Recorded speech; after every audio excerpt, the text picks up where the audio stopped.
Hello. Welcome back into another edition of Prime Sports World. I'm your coach, your host, David On Point Huffman. My co-host is Mr. T.J. Hopkins. And from the Daily Blitz.blog, Mr. Christian Simpson has been kind enough to join us as we break down Super Wild Card Weekend with our preview and our predictions. And if you saw the beginning graphic of the show, we are still sending our well wishes to Damar Hamlin.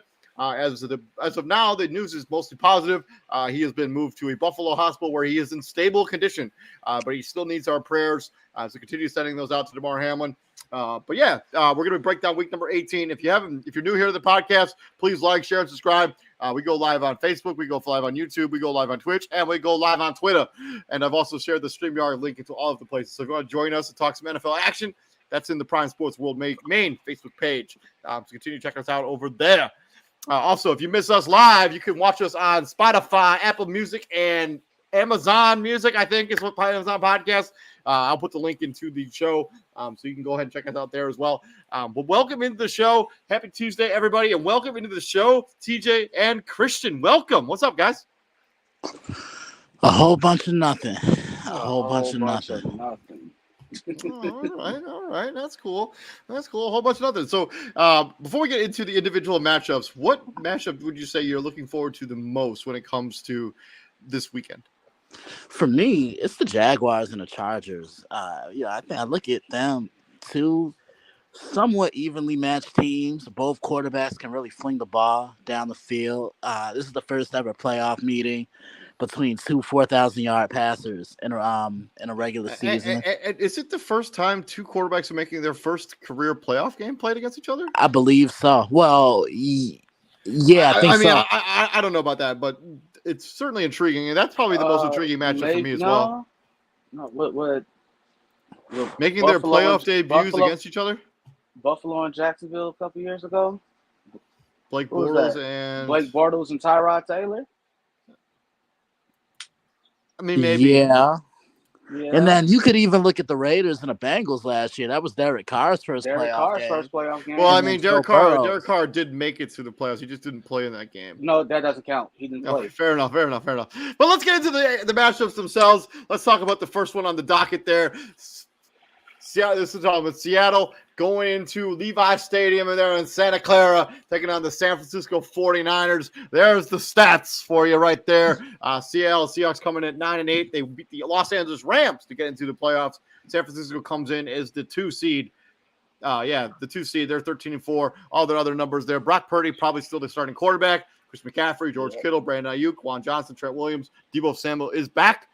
Key players on defense for San Fran: Nick Bosa, Fred Warner, Kadarius Ward, and Trey Greenlaw. On the Seattle side of this, Geno Smith, Kenneth Walker, DK Metcalf, Tyler Lockett, Charles Cross, Noah Fant, Austin Blythe, and then on defense, Tariq Woolen, who probably should be defensive rookie of the year, potentially. Rookie of the year. Quandre Diggs, Shelby Harris, and Nwusu.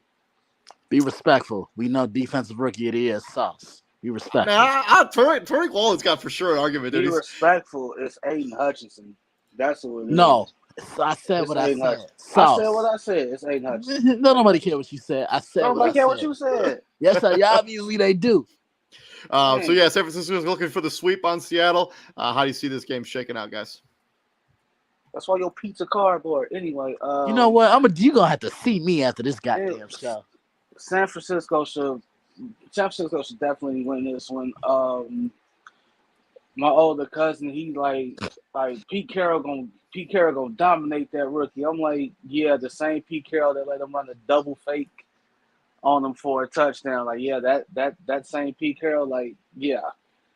The 49ers just have better pieces around their quarterback. Like, they have more.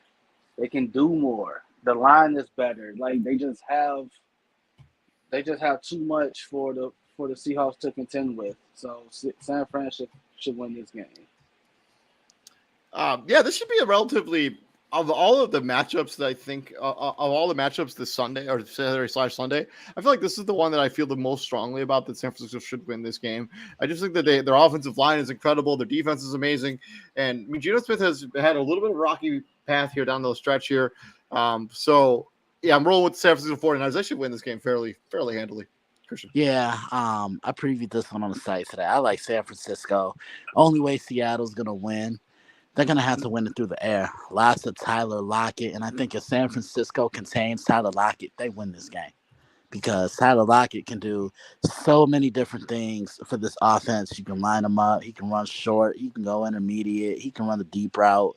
And I just don't know if Seattle's defense has enough to try and contain what San Francisco's been able to do offensively. Couldn't agree with you more. Moving into the other matchup on Saturday, we got the Los Angeles Chargers going into Duval County, taking on the Jacksonville Jaguars. Chargers at 10-7. Obviously lost that game to Denver, and a pretty meaningless game for the Chargers. And the Jacksonville Jaguars a week ago on Saturday, they beat the Tennessee Titans to clinch the division. They're 9-8. The Chargers at 10-7. There's the key players on offense for the Chargers: Herbert, Eckler, Allen, Williams, Everett, Lindsley, Johnson, Filer. Defense, Joey Bosa's back. Asante Samuel, Derwin James, Khalil Mack. It does not feel like they're going to get what's his name back. Their tackle, the kid from Northwestern. It does not sound like he's going to be back. Rashawn Slater. Thank you very much. Slater. It does not seem like he's going to be back in the mix for the Chargers, at least not at this point. And then Jacksonville, Lawrence, Etienne, Kirk, Ingram, Little, Say Jones, Luke Fortner, Marvin Jones Jr., Josh Allen, the other Josh Allen, Rashawn Jenkins, Tyson Campbell, and Olekanu, who's an excellent run stuffing linebacker. But if Mike Evans, if Mike Williams plays, the Chargers should win. Mike Williams is practicing, so he should be able to suit up in this game. Last time these two teams played was last year. Jacksonville won 38-10. Yeah, Mike Williams is 6'5", 230, fast to tail, big body. Their offense just looks different when he's out there. It's not even close. I don't know. This is as close to a pick'em game as you can get. Like, it literally is a pick'em game. It's 50-50. All right, like the bet, like the money line is even for this game. Like, this is probably the only 50-50 game in the whole playoff.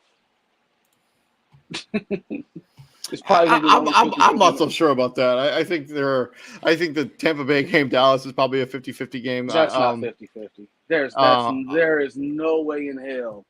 I just think the Chargers, if they have everybody healthy, I think this offense is just way too much for Jacksonville's defense to hold on to. I think Jacksonville's a nice story, and they've way overachieved. Going from the first overall pick of the draft to being, winning the division in one season is really a really big turnaround. And Trevor Lawrence, his turnaround from season 1 to season 2 has been incredible. But the Chargers are the better team, and they got Joey Bosa back. Look for him to wreak havoc on that offensive line.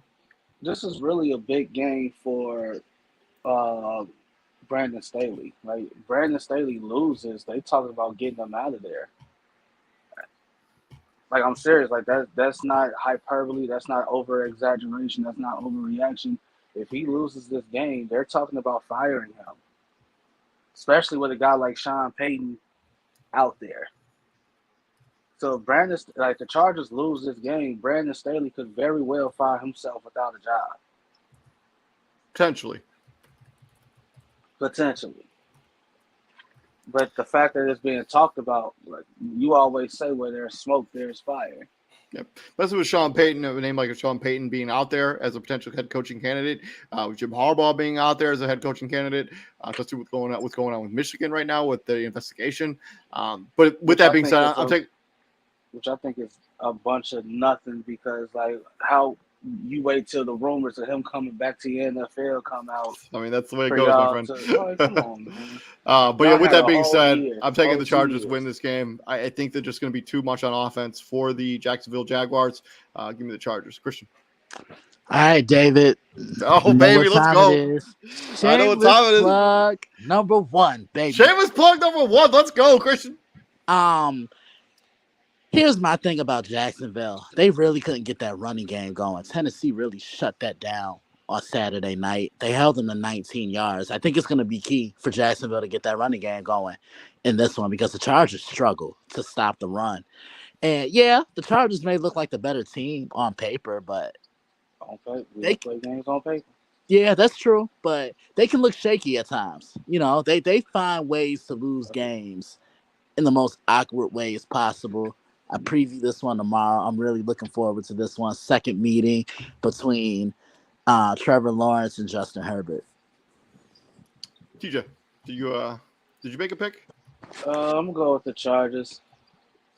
Okay. I think the Chargers have a better defense, especially up front.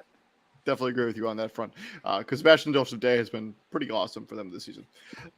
Moving on from there, let's talk about Sunday. The first game on the docket here when it comes to Sunday afternoon football is the Miami Dolphins, who basically crawled their way into the playoffs. And at one point they were 7-3. You guys remember that point when they were 7-3? They went through the season finishing 2-5. It does not appear that Tua Tagovailoa 7-3. They were 7-3. Tua was getting MVP talks. Yeah, Tua Tagovailoa probably will not play in this game, so it will be Teddy Bridgewater leading the Miami Dolphins. They're 9-8. Jeff Wilson Jr., Tyreek Hill, Jalen Waddle, Mike Gesicki, Connor Williams, Raheem Mostert, Durham Smythe. If you don't know who that is, it's the backup tight end, or actually technically the starter now, because of Mike, whatever. Players on defense: Xavier Howard, Bradley Chubb, Jalen Phillips, and Christian Wilkins, who's been awesome this season. Christian Wilkins, I think he has the most tackles ever by somebody at the defensive tackle position, like with over 100 tackles in the season. It's all Buffalo, in the name. It's all in the name. Stop it. On the Buffalo side, obviously 12-3. You wish you had that bye, but it didn't work out that way. Josh Allen, Devin Singletary, Stephon Diggs, Gabe Davis, Isaiah McKenzie, Dean Dawkins, and Mitch Morse on defense. Tre'Davious Ward, Matt Milano, Ed Oliver, and Jordan Poyer for the Buffalo Bills at 12-3. Yeah, it don't matter who quarterbacking for the Dolphins. Buffalo winning this game. And it's not they're winning this game. I'm also going to roll with the Buffalo Bills. I think the quarterback situation is just kind of a mess for the Miami Dolphins, and what was a really promising season has kind of gone in the toilet. They're lucky that lucky enough they just made the playoffs. I think if they had missed the playoffs, Mike McDaniel might have gotten fired. I'm not going to go that far. He would have gotten. He would have got some kind of a pass with Tua and the. I guess, yeah, maybe. But that situation was not handled properly from the all. Jump. Yeah, like Tua's basically been meeting with neurologists since when the first concussion happened. It was week 3, something like that. And then you turn right around and get another one against the Bengals. He's pretty much been meeting with week 3. He pretty much been meeting with neurologists since then, and it's I don't know. He has to look at the bigger picture, and the bigger picture is not football right now. True, not for him. And yeah, I think without Tua Tagovailoa, I think the ceiling for this team is about barely making the playoffs. But give me Buffalo to win the game, Christian. Shameless plug. Number 2, baby. Let's go. Yeah, these matchups were interesting during the regular season. Remember, Miami beat them earlier in the year. Then that's when we saw things weren't right with Tua, where he was wobbly, and they said it was a back injury. Josh Allen threw the ball 63 times. The second called a crowd. Right. The second time it came down to a field goal. Miami really ran the ball effectively against Buffalo in both games. I want to see how Buffalo can counterattack with that. Defensively, they were a little shaky on Sunday, but then again, I know a lot of their minds weren't really on football. It was, just get the job done and win for DeMar Hamlin. And I know you guys probably talked about this yesterday, but you couldn't write a better start to a game for the Bills. That's the reason why we love sports so much. I preview this one. Actually, I preview this one on Sunday, an hour before kickoff. And now moving on to the next matchup, which is a rematch from earlier in the season, a game that Minnesota won on was it a walk-off field goal when they beat the New York Giants? 61 yards. Yeah, 61 walk-off field goal for Minnesota. They get the New York Giants, who are 9-6-1. There's the key players on their offense: Daniel Jones, Saquon Barkley, Darius Slayton, Andrew Thomas, Evan Neal, Matthew Breida, John Feliciano, and Isaiah Hodgins is the wide receiver. Key players in defense, Leonard Williams, Dexter Lawrence, and Kayvon Thibodeau. All three of those names are so long, I couldn't put a fourth guy on there. Minnesota side of this, Kirk Cousins, Dalvin Cook, Justin Jefferson, Adam Thielen, TJ Hawkinson, who has been awesome since they traded for him, Brian O'Neill, Urza Cleveland, and Garrett Bradbury. On defense, Daniel Hunter, Patrick Peterson, Harrison Smith, Zadarius Smith, the only Smith brother left over from the playoffs.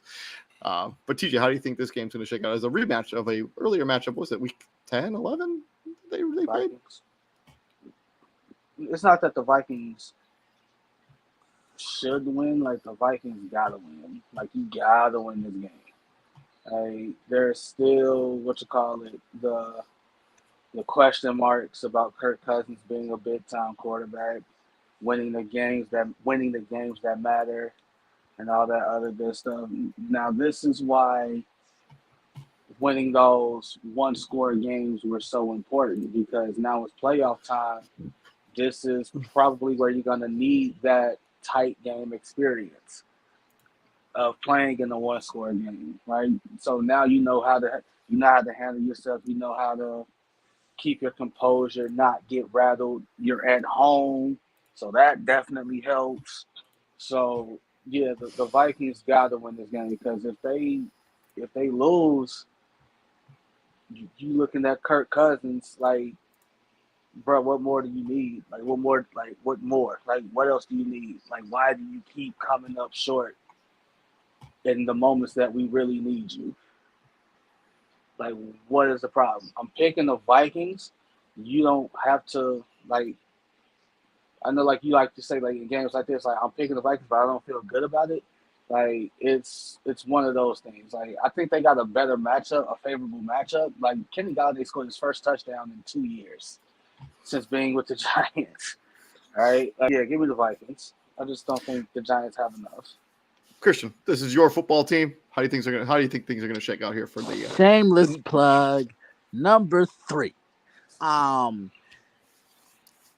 first time when they met, that was actually the Giants' best offensive performance of the year, because this Minnesota's defense is shaky. I mean, look at the numbers right there. They give up more points than they average on offense. They give up 25 and they score 24.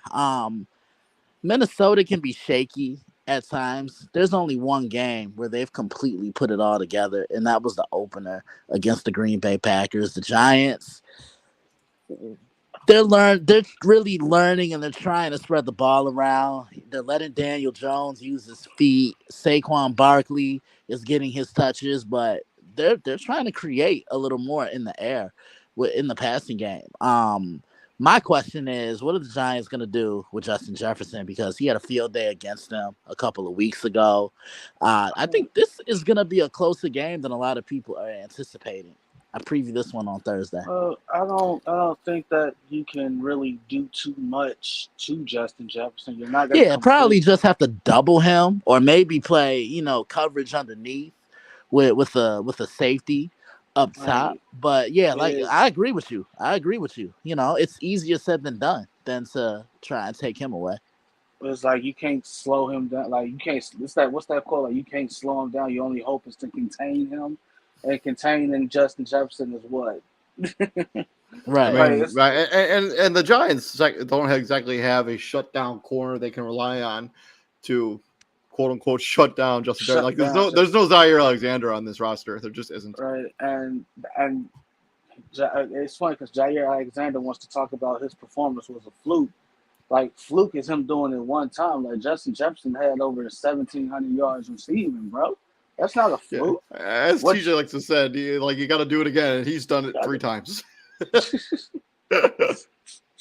So, it's, I don't know. Like, also, if the Giants win, it's more of an off-season question. But, like, if the Giants win this game, you all but have to extend Daniel Jones. Like, you got to.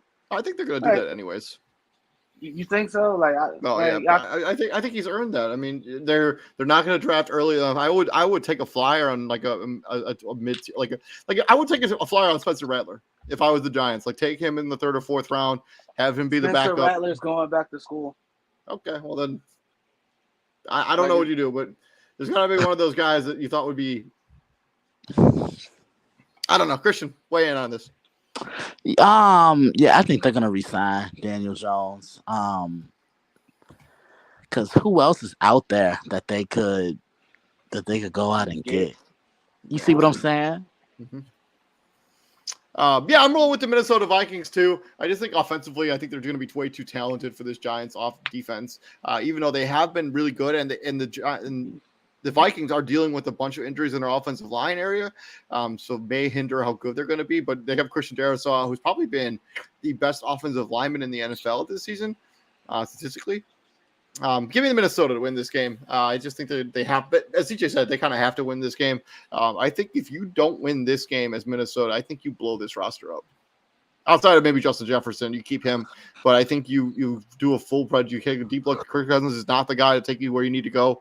This roster is expensive, and if you can't even get out of the first round of the playoffs, it's not worth it. It's really not.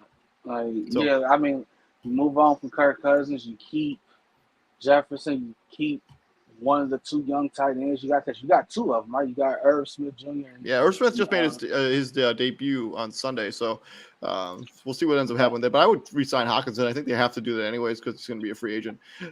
Moving on from there, let's talk about the Sunday night football matchup. We got a rematch of week number 17 or 18, the Super Wild Card weekend. We got the Baltimore Ravens at 10-7.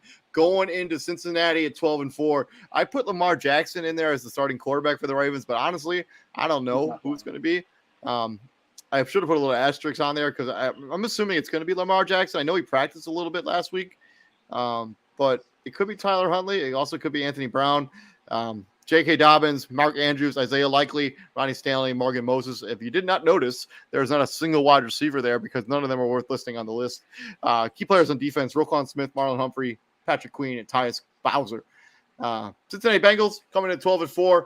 Joe Burrow, Joe Mixon, Jamar Chase, T. Higgins, Hayden Hurst, Jonah Williams, and Alex Kappa. Key players on the defensive side of the ball, Jesse Bates III, Von Bell, DJ Reader, Logan Wilson, and B.J. Hill. All those names were nice and short, so I could put 5 on there. Christian.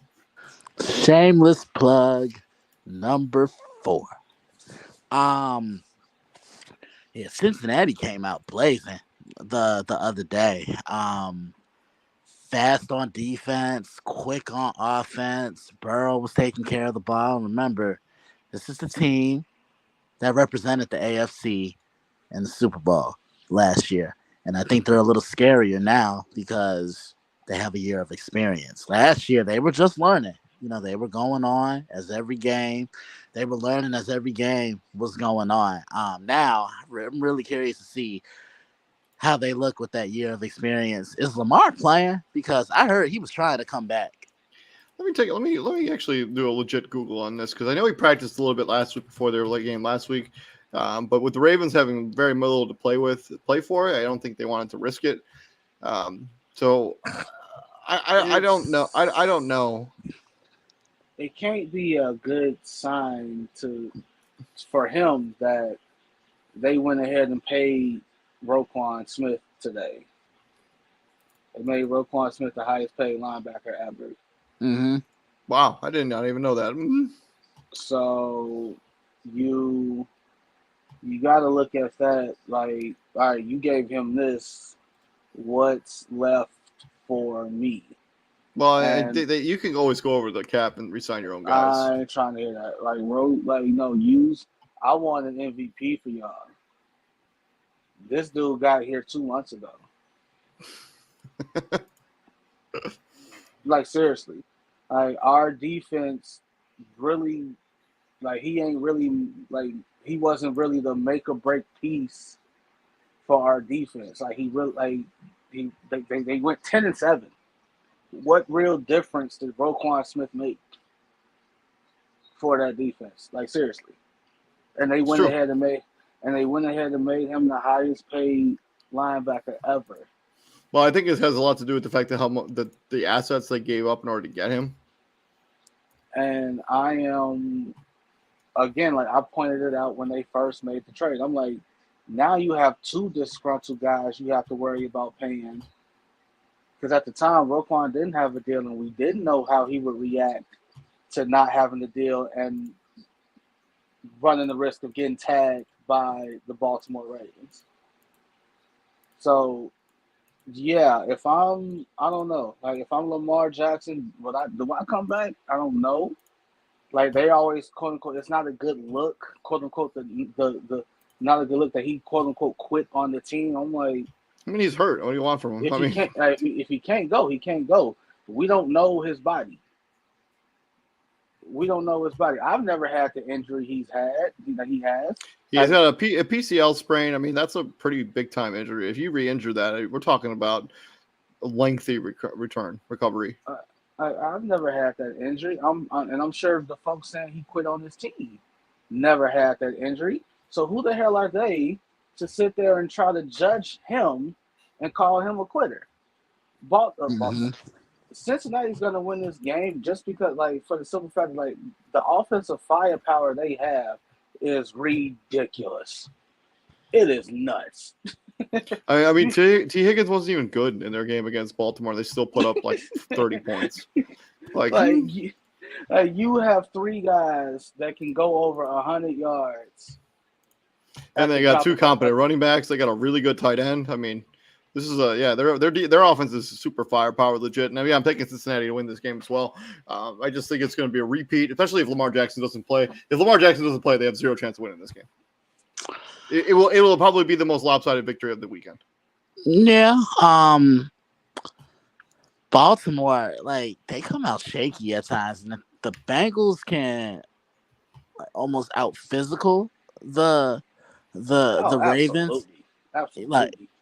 Like if that happens, the Bengals are for sure winning this football game, because when you beat Baltimore at their own game, they can never recover. Like, you punch them in the mouth early on, they'll never recover. I agree.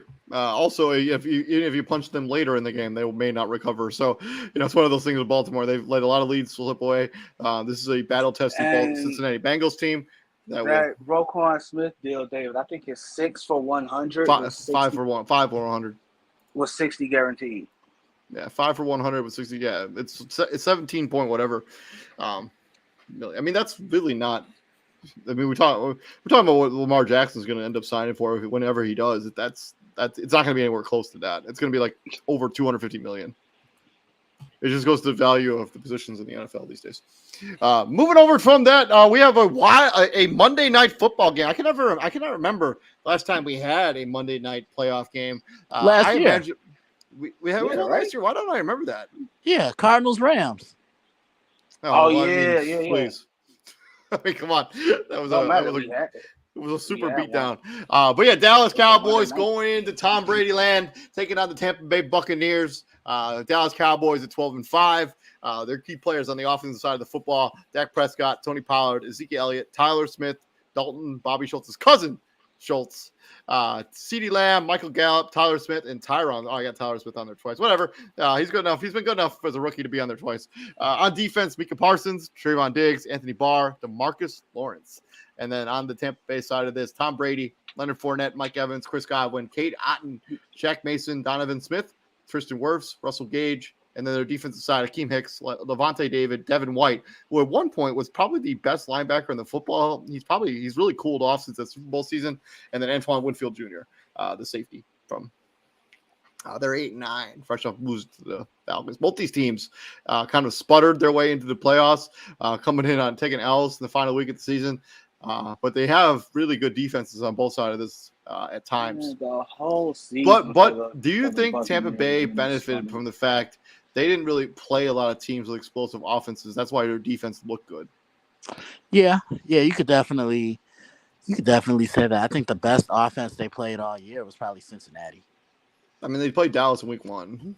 Yeah, and Dallas only scored the 3 points? Yeah. Yeah. Well, yeah, there's really no. Go ahead, TJ. Go ahead. No, you go ahead. No, I mean, there's really not an offense that stands out to you about like who Tampa Bay played. Green Bay wasn't really the same when they played them, like what we're accustomed to seeing in previous years. The Steelers, the best offense they played this season was Kansas City, who racked up. I forgot about that. Kansas City and then Cincinnati's right behind them. Yeah, Kansas City put up 41 points against them. Then they played Cincinnati and they allowed 34. They played San Francisco and allowed 35 points. So yeah, when they've played legit offenses that like teams that can put up points in bunches, they've folded. And it didn't help that in Cincinnati when they played Cincinnati, they turned the ball over and Correct. Four basically straight possessions. and Yeah. on their side of the field. So when you give that Five if you include that fake punt. right, if you give that offense short fields to work with, Yeah, yeah, it's of gonna be curtains real fast. real fast, right? So because we saw beforehand, Cincinnati was struggling, bro. Like it was tough. They was down 17. They were down 17 to nothing. Yep, 17 zip. So like you started giving them short fields, and it's like boom, boom, boom, boom, boom, curtains. But to David, the whole Buccaneer season was a sputter, right? It was it was stop go stop go stop go. Like right when they win a game, and it's like, all right, this is the one that's gonna get us going. We gonna wheel off 2-3 in a row. No, not at all. Like and they had some horrible losses though. The Panther loss. Yeah, Panthers got beat 21-3. That cost me my survivor pick. You let Mitch Trubisky come in and throw an absolute dime of a pass to seal the game against you. Like you hear that, Shannon Sharp?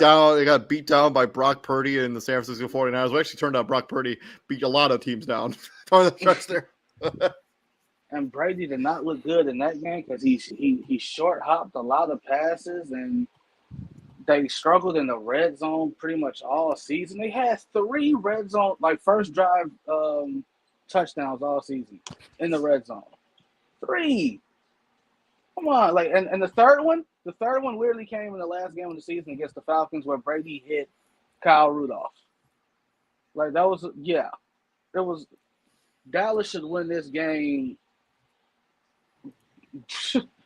Dallas should win this game. Like I already know Michael Parsons is kind of pissed off because what's his name chipped him, gave him a chip block at the first game of the season. What's his name, Fournette, and he rocked his ass. Like he rocked him, and he went viral, and he got mad about that. I'm like, dude, it's the NFL. Keep playing football. You're gonna get. It's gonna happen. It's gonna happen at some point. With that being said, I know Dallas is probably going to be the favorite in Tampa Bay. I just have a hard every time I bet against Tom Brady, I usually get burnt. And I'm not gonna make that mistake for the 7,000th time so far in my life. I'm actually taking Tampa Bay to win the game. I'm betting against Tom Brady, bro. Well, I'm gonna be the only one. I'm taking Tom Brady and the Tampa Bay Buccaneers.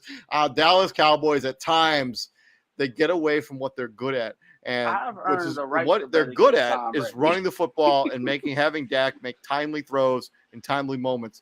I have a feeling they'll get away from that running game. They'll ask Dak Prescott to do too much as the quarterback position, and Tampa Bay will capitalize by making a couple turnovers. Real talk. That's the only way Tampa Bay can win this game. That's what's going to happen. I'm taking Tampa Bay to win the game. Christian. Shameless plug number 5, the finale, baby. Last year, when they opened up the season in 2021, and man, Dallas stuck with them. It was Dak's first game back. Yeah, Dak threw the football a little too many times, but what happened? They gave Brady way too much time, and Brady did that thing that he's done in his Hall of Fame career. TJ, you know what I'm talking about. David, you know what I'm talking about. Unfortunately. Like seriously, last year, real quick, Christian, is there any quarterback that you have more faith in a 2-minute situation than Tom Brady? Peyton Manning, Aaron Rodgers. I'd rather have Tom Brady over Aaron Rodgers. look. I'm gonna be petty here. Remember that playoff game between Green Bay and Dallas when Aaron Rodgers just threw the dart and to Jared Cook, and Yeah. he did the thriller. He did the thriller move to stay in bounds. He was at that game. He's a diehard Cowboys fan, so I add salt to the wound every time when I want to be petty and just rub that thing in. I mean, I don't know, man. Like if I need a game winning drive and I got to choose a quarterback to say, hey, bro, get me home. I'm picking Tom. I got to go with Tom. I'm sorry. You got to go because I mean, look, Tom's done I'm going to continue sipping that haterade. I'm taking Peyton Manning. Look, I mean, I'll take Peyton too, but look, Tom will get me to the promised land unless he's playing the Giants. But anyway, but when I look at this matchup, again, TJ, you already know where I'm about to go with this. Which Dallas team are we going to see? Like, that's the $1 million question there, because on Sunday against the Commanders, they looked horrible. That was terrible. Because you know why they look so bad? They tried to get Dak Prescott to play hero ball, and that's not him. Like, run the football, run the ball, and run the ball some more. They're going to have to do that a lot on Monday night. I think Tony Pollard's going to have to be key for the Well, again, I'm not finna sit here and act like that Washington front is just especially when you add Chase Young back into the mix there. Like, right? That's like, a tough. Bro, like, what's his name didn't even play. Jonathan Allen didn't even play, and it was still tough. Yeah. Like, that's like, bro, like that's a defense. That's how you build a front. Yeah, and I'll say this too. Look, you guys might disagree with me on this, but this Tampa offense just doesn't scare me like it did the year they won the Super Bowl, and even last year. They just don't look as confident to drive the ball down the field and put fear into a defense. It's almost like you know what's coming. You know, that secondaries are going to play them in tight man coverage. They're going to get pressure on Brady, and I think that's going to be another key for Dallas too, because it seems like every time they get home to Brady, the ball's already out his hands. And how effective is Micah Parsons going to be with that hand injury? I know. Yeah, I don't think they are really telling the truth about how hurt. I agree. So you think he's more hurt than he's letting on? 100%. Oh, absolutely. Yeah, absolutely. But then again, who's not banged up around this time of the year? Sure. Yeah, that's you true. See what I'm saying? Like, for Tampa to win this game, it has to be a ton of Leonard Fournette, and it has to be a ton of Rachaad White. Like, those two are going to have to carry this offense, because Tom can't throw the ball a certain amount of times anymore. Like, I say maybe 30 times at the most. If he goes over 30, they're going to lose this game. That's way not to mention when you have a tough pass rush coming after you. Exactly. With an offensive line that's been kind of terrible this entire season. Hey, and exactly, and that's why I'm looking. Is like, what's crazy? Like we talk about how bad the offensive line has been for the Buccaneers. Tom Brady is still one of the least sacked quarterbacks this season. Well, I mean, that's because he's getting the ball out quickly. They're doing like 3-step drops, and he's just throwing it. I mean, they haven't been able to generate anything in the running game really on a consistent basis. So we'll see. I'm still rolling with the Tampa Bay Buccaneers. That's my pick. TJ is taking the Dallas Cowboys. And Christian, when does your article go live? I preview this one on Saturday. So keep an eye out for that content on the dailyblitz.blog. And that right there has been our Super Wildcard Weekend preview and prediction show. Thank you very much for joining us. Please like, share, and subscribe to the podcast. Also, if you missed us live, we're also on Spotify, Amazon Music, and Apple Podcasts. So you want to keep an eye on that content. And we'll also drop the link to that show as well. And the final time, get well soon, Damar Hamlin, as you are on the path, it sounds like, to recovery. Love to see it. Love to hear it. Also, shout out to the NFL and the Buffalo Bills, because they had to put him on IR in order to clear up a roster spot to add somebody for the Buffalo Bills. Was some language in his contract. If he got added to the IR, he would have to sacrifice like half of his contract. The NFL and the Buffalo Bills work together. He will fully get his fully guaranteed money all the time that he's going to miss. I'm not applauding the NFL for doing what they're supposed to do. Exactly. I'm just saying they didn't have to do that. I'm just giving it to kudos. You can do whatever you want, but a good class move by the NFL and by the Buffalo Bills. That's for sure. No, next CBA, prepare for the lockout, because the the fully guaranteed argument is going to be brought right back up. 100%. It should. NFL contracts should already be fully guaranteed. You can I've been pay. talking. You can fire coaches. I have been talking about this for 5 years. It feels like so. You can fire coaches and still have to pay them out, but a player can't get a fully guaranteed contract. Yeah, I need And my that would bread. certainly be something we could talk about down the road. But thank you very much, gentlemen, for joining us. I'm David Huffman, my co-host, Mr. TJ Hopkins from the Daily Blitz blog, Mr. Christian Simpson. Thank you very much for joining us, and have a good night. And what do we do here at the prom, my friends? We bring the heat. Oh, come on, a little more energy than that. What do we do here at the prom, my friend? Look, man, I'm tired. Look here, bro. Right. Well, he owed. TJ, we said what we said. We bring the heat here at Prime Sports World 24/7. And we'll be back here tomorrow. Me and TJ going to do the crossover episode. So keep an eye out for the NBA content covering what's going on in the National Basketball Association. And Friday, Christian will be back on the Prime breaking down what was a beatdown in the national championship game. Look, that was bring home like 3 bad report cards per quarter ass whooping. That's what that was. But yeah, we'll be back here tomorrow. Joe Jackson. Look, TJ couldn't have said it any better. We'll be back here tomorrow. You guys all have a good night and stay safe out there. Peace out, gentlemen. Yep.